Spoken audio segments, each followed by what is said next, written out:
When you're with the president, do you ever talk about how shook up everything is and how they hate him? Why do you think they hate the president so much? I believe he is so different and he is led not by any human forces, and he keeps everything off kilter because nobody can know what he's going to do next. Exactly. But that's, if you want to confuse an enemy, you just say something totally different and unexpected. You don't react in a way that you're expected to act, and he continues to do that. I have told this one before, but never into such a broad audience, a television audience, and I know social media will grab this, and I commend all of you for dealing with social media. If we don't, Prince of the Power of the Air is a title that the devil has, but Jesus has all power. Yes. So you even taking social media back, and I thank you for doing that. Amen. However, when President Trump was first running, I had a short list of 5 people that I would vote for. I could vote for all of them, but I narrowed it to 5. He was definitely on that list. However, I first voted for Ben Carson, actually, in Atlanta. He was still on the ballot. And so he was really right at the top, but President Trump was definitely there. I've always admired Donald John Trump. But at the first debate, I said to myself, oh, he's like a bull in a china shop.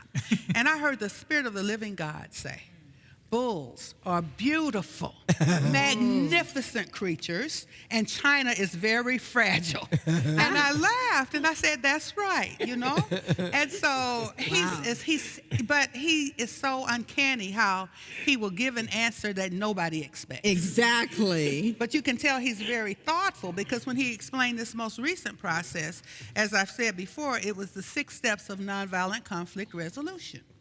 Because he immediately said in Charlottesville, cease all violence. Everybody just no more violence.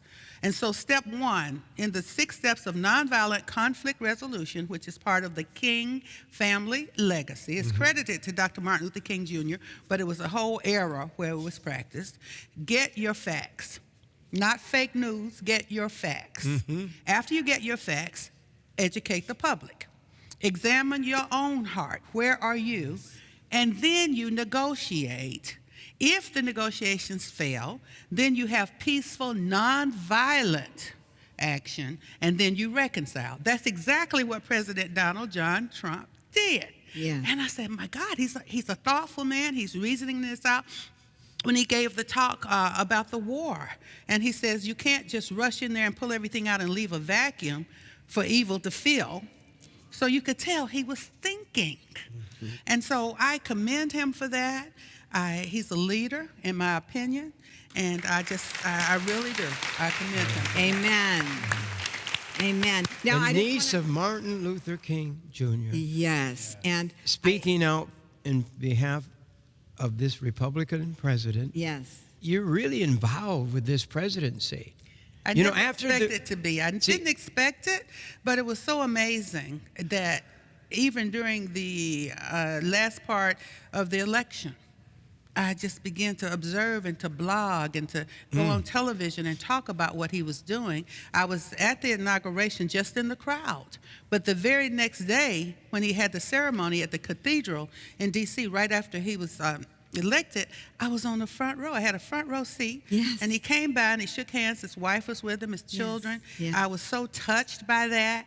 And as he shook my hand, then he turned around and he came back. He said, I enjoy watching you on the news. I said, thank you, sir. I love watching you And on I the went to the news. African American Museum with him in D.C. And we went through those exhibits. And Wow. he was very moved and touched by so many things there. So the communication and the times, and then in the Rose Garden, Yeah. that was a beautiful experience when he was dealing with the Johnson Amendment and he Yes. signed that executive order for religious liberty. I was very moved. And one thing that I haven't said, and I hadn't talked about it a lot, but I was so excited when he says, one of my first official acts, I will go to the seats of religion of the world. And I thought that was very powerful when he actually did that. And I said, this is a thinking man. He's deliberate.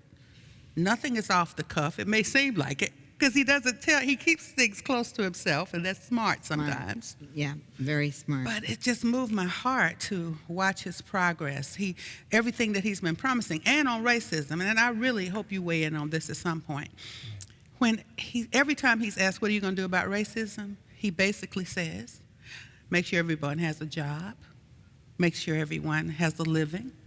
Make sure everyone is safe." And so he's thinking of all Americans as people, right. not as separate races and colors. And he says that will solve our problems. We are America. Our blood runs red. So Yes, I like it that. does.